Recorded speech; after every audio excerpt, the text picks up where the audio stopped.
In a stormy night, we see a ship in the middle of the ocean, barely maintaining its course, and all of a sudden, a giant crab-like monster called Phenopod attacks the ship. The monster rips some parts of the ship apart and easily kills a lot of the crew, and then it makes a hole in the middle of the ship and goes to its cellar. The remaining crew decide to send someone down there to see what's happening. Their captain is dead, so they use matches to see who should go down. Whoever gets the shortest matchstick must go. Everyone has their pick, and the strongest and the biggest crew member gets the shortest stick. Of course, he doesn't go there, and he makes others to send another one down. A skinny man called Torin. Torin picks up a sword and goes to the basement. He slowly goes down the stairs, and as soon as he arrives, the giant monster attacks him, but it can't get to him because he goes back a few stairs. Suddenly, something strange happens.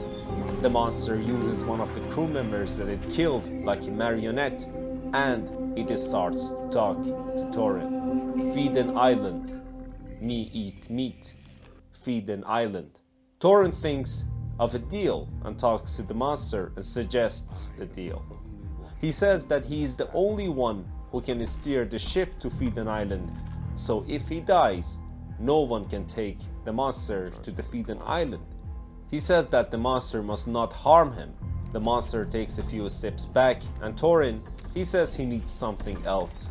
Then we see the monster throws up the captain's body, and Torin gets a key from the disgusting guts and returns upstairs. He comes out slowly and walks towards the captain's room and talks to no one. But suddenly, he runs towards the room and uses the key to open up a box and takes out a gun. He points the gun at the crew and it starts to talk to them, and now they have to listen to him. The monster talks, he says, and it wants to go to Feed an Island. If they're not on board with this idea, the monster will kill all of them. The first thing that Torin does is to get rid of that giant man. He makes others to throw him in the basement, and the monster kills and eats him. They need to keep feeding the monster, and Torin suggests that he and his crew must choose between two options. One is to take the monster to Feed an Island, and there, the monster will massacre a lot of men, women, and children, but they arrive there in one day. Or the second option, they go to another island which is a week away from them, but no one lives there, and in a way, they should sacrifice themselves.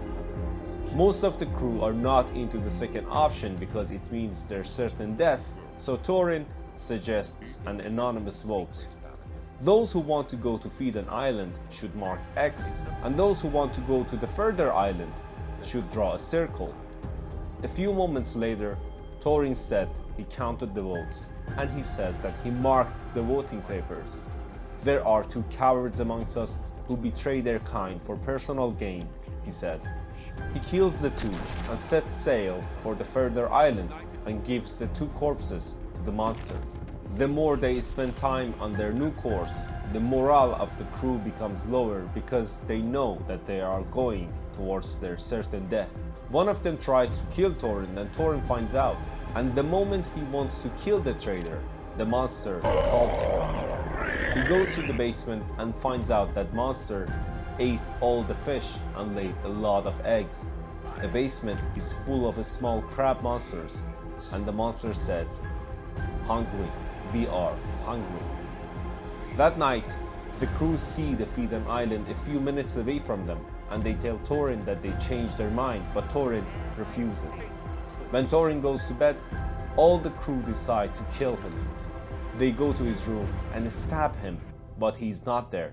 He's behind them and kills all of them one by one.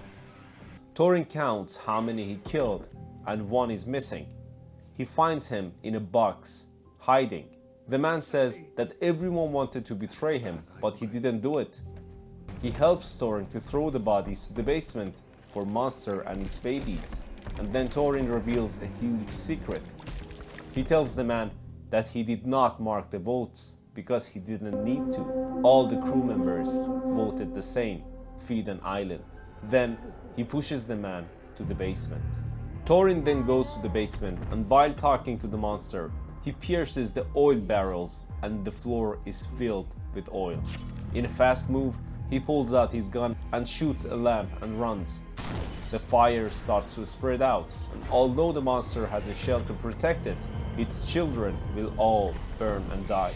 Thorin runs away and the monster tries to grab him, but he jumps ship and boards a small boat and sails away.